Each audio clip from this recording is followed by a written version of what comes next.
जय श्री राधे। पूज्य श्री सद्गुरुदेव भगवान के चरणों में प्रणाम। आज पूज्य श्री भाई जी लीला चिंतन संबंधी प्रश्नों के उत्तर देते हैं। साधक ने प्रश्न किया, भाई जी लीला क्या है? भाई जी कहते हैं, भगवान के कर्म भगवान के स्वरूप से भिन्न नहीं हैं, इसीलिए भगवान के कर्मों का नाम कर्म नहीं लीला है। लीला सच्चिदानंद स्वरूप का चित्त स्वरूप विलास है। अगला प्रश्न, भगवान की लीला के अन्य उपकरण क्या हैं?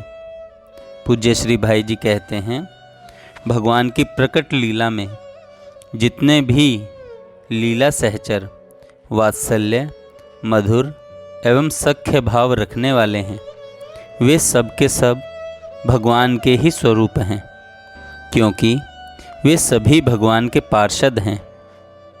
उनके द्वारा जो भी चेष्टा होती है, स्फुरना होती है, वे जो कुछ भी करते हैं, करने की चेष्टा करते हैं, सब भगवान की इच्छा शक्ति से समन्वित लीला शक्ति के द्वारा होता है तथा वह सब भगवान की लीला के उपकरण हैं। अगला प्रश्न, जब भगवान की लीलाएं उनके अवतार काल में हुई तो अब लीलाओं के दर्शन उसी रूप में आज भी कैसे हो सकते हैं? पूज्य श्री भाई जी उत्तर देते हैं, भगवान की लीलाएं नित्य होती हैं और नित्य होती रहेंगी। यह नहीं कि पहले नहीं थी, अब प्रकट हुई है। भगवान जिस प्रकार नित्य हैं, उसी प्रकार उनकी लीलाएं भी नित्य हैं। अगला प्रश्न, भगवान की लीला को समझने के लिए क्या करना चाहिए? भाई जी उत्तर देते हैं, भगवान की लीला को समझने के लिए भगवान की कृपा पर भरोसा करना, अचिंत्य महाशक्ति की शरण लेना तथा श्री कृष्ण के चरणों का आश्रय ग्रहण करना चाहिए। अगला प्रश्न, भगवान की लीला कथा में रसास्वादन कैसे आता है? भाई जी कहते हैं, जहाँ श्रोता के मन में तर्क नहीं, विवाद नहीं, केवल रस पीने की इच्छा है और केवल उस रस को बढ़ाने के लिए ही प्रश्न है, वहीं वास्तव में लीला कथा में रस आता है। अगला प्रश्न, जब लीला चिंतन ठीक से न हो तब क्या करें? भाई जी कहते हैं, भगवदाकार वृत्ति होनी चाहिए। संकल्पों में भगवत संबंधी विषयों को लाने की चेष्टा करनी चाहिए। तो क्या होगा? संसार मन से निकलने लगेगा। अपने संकल्पों में जैसा आए वैसा ही करना शुरू कर दें। भगवान संबंधी संकल्प भी यदि भगवान चाहें तो सत्य कर सकते हैं। संकल्प के अनुसार उनका दर्शन होने लगेगा। यह करने की चीज़ है। ऐसा करते रहने से ही सहज ही भगवान की लीला का चिंतन होता रहेगा। अगला प्रश्न, लीला चिंतन के बाद क्या होता है? श्री श्याम सुंदर की लीलाओं का चिंतन करते करते पूज्य श्री भाई जी कहते हैं कि श्री श्याम सुंदर की लीलाओं का चिंतन करते करते वे सत्य रूप में अनुभूत होने लगती हैं, क्योंकि भगवान श्याम सुंदर सत्य हैं, सर्वत्र हैं, सदा हैं और संपूर्ण लीला शक्ति संपन्न हैं। अतएव उनकी सत्य लीला के दर्शन लीला चिंतन करने वालों को अपने आप होने लगते हैं। दिन रात उनकी पवित्र मधुर लीलाओं के अनंत सागर में ही चित्त का प्रवाह सदा प्रविष्ट होता रहना चाहिए। अगला प्रश्न, भगवान की लीला में प्रवेश कब होता है? पूज्य श्री भाई जी कहते हैं, ज्ञान से पराभक्ति प्राप्त होती है और पराभक्ति से भगवान के यथार्थ स्वरूप या मर्म का ज्ञान होता है तथा यह होते ही भगवान की लीला में प्रवेश हो जाता है।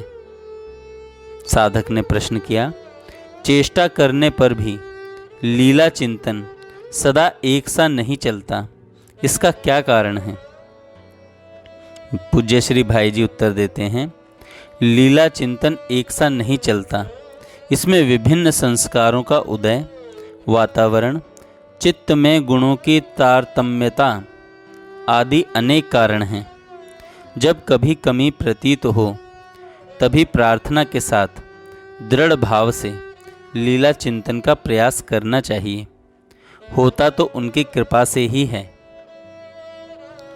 अगला प्रश्न, लीला चिंतन करने वाले साधक के मन में कभी ऐसी बात आ ही सकती है कि प्रियतम प्रत्यक्ष सामने आए, फिर वे क्यों नहीं आते? पूज्य श्री भाई जी कहते हैं, ऐसे प्रेमी का संदेश है प्राण प्रियतम के प्रति। मिलो कभी मत नहीं खबर लो, कभी न दो सुख दुख संवाद। पूर्ण रूप से भूलो मन से, मरने पर भी करो न याद।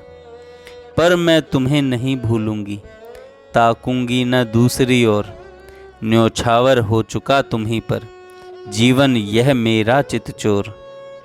मरण समय मानस स्थल में, रख मस्तक बंधु तुम्हारी गोद। निरख तुम्हें अपलक नेत्रों से, मर जाऊंगी मैं अतिमोद। मरने पर भी सदा रहेगा मेरा तुमसे प्रिय संबंध। टूट नहीं सकता वह जहाँ, न होती काम कलुष की गंध।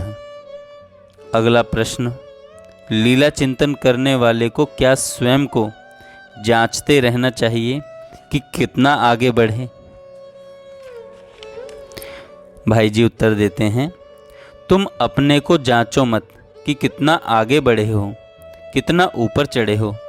तुम तो बस प्रभु पर सर्वथा निर्भर करके निश्चिंत रहो। मधुर श्री कृष्ण का सदा लीला चिंतन करो। अपनी जान में दैवी संपदा बढ़ाते रहो। अगला प्रश्न, क्या ऐसे लीला चिंतन करने वालों को देखकर पहचाना जा सकता है? भाई जी कहते हैं, हम दूसरे के बाहरी लक्षण ही देखते हैं और उसी पर अनुमान करते हैं। असली चीज़ तो मन के अंतस्थल में छिपी रहती है। जिसको एकदम रूखा, बिना भाव का गंभीर मुख मुद्रा वाला देखा जाता है, हो सकता है उसके अंदर प्रेम का सागर लहरा रहा हो। और जो बाहर से छलकता हुआ दिखता है, संभव है उसका तल बहुत ही ऊंचा हो और जल बहुत ही कम हो, पता नहीं लगता। अगला प्रश्न, क्या भगवान की लीलाओं का अनुकरण करना चाहिए? भाई जी उत्तर देते हैं, भगवान की उन्हीं लीलाओं का अनुकरण करना चाहिए जिनके लिए उनका तथा उनकी ही वाणी रूप शास्त्रों का आदेश हो। सच बात तो यह है कि भगवान की सारी लीलाओं का अनुकरण किया भी नहीं जा सकता। भगवान की लीलाएं प्रधानतया 3 प्रकार की होती हैं। पहला, लोक संग्रह या लोक शिक्षा के लिए की जाने वाली आदर्श लीला। दूसरा, अद्भुत असंभव जान पड़ने वाली ऐश्वर्यमयी लीला। तीसरा, अंतरंग प्रेमी भक्तों के साथ की जाने वाली प्रेममयी लीला। वस्तुतः इन तीनों प्रकार की लीलाओं में केवल प्रथम प्रकार की लीला ही अनुकरण के योग्य होती है। शेष दोनों प्रकार की लीलाएं तो श्रवण, कीर्तन, मनन और ध्यान के द्वारा भगवान के प्रति भक्ति तथा प्रेम प्राप्त करने के लिए हैं। अगला प्रश्न, भगवान की लीलाओं में परम उदार लीला कौन सी है? भाई जी कहते हैं, बाल लीला। इसमें भगवान को अज्ञ बालक बनना पड़ता है। अज्ञ बालकों के साथ स्वयं सम्मिलित होकर वैसी ही लीला करनी पड़ती है और इसी में उदारता है। अगला प्रश्न, सच्चिदानंद की लीला प्राकृतिक क्यों लगती है? भाई जी उत्तर देते हैं, अप्राकृत की लीला अप्राकृत है, पर देखने में प्राकृत सी लगती है। भक्तों को सुख हो, भगवान उसी प्रकार की लीलाएं करते हैं। अगला प्रश्न, भगवान की जितनी भी प्रेम लीलाएं होती हैं, क्या उनमें भगवान जानते हुए भी अनजान की भांति काम करते हैं? भाई जी कहते हैं, ऐसी बात नहीं है। उनकी प्रत्येक लीला सच्ची है। लीला शक्ति की इच्छा से वहाँ सर्वज्ञता शक्ति छिपी रहती है। अगला प्रश्न, भगवान ने वृंदावन में नाचने गाने चोरी करने की लीलाएं क्यों की?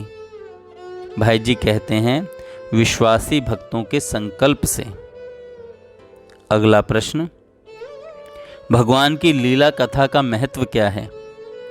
पूज्य श्री भाई जी कहते हैं, भगवान से संबंध होते ही सारे दोष मिट जाते हैं। भगवान ने अपनी यह शक्ति लीला कथा में छिपा रखी है।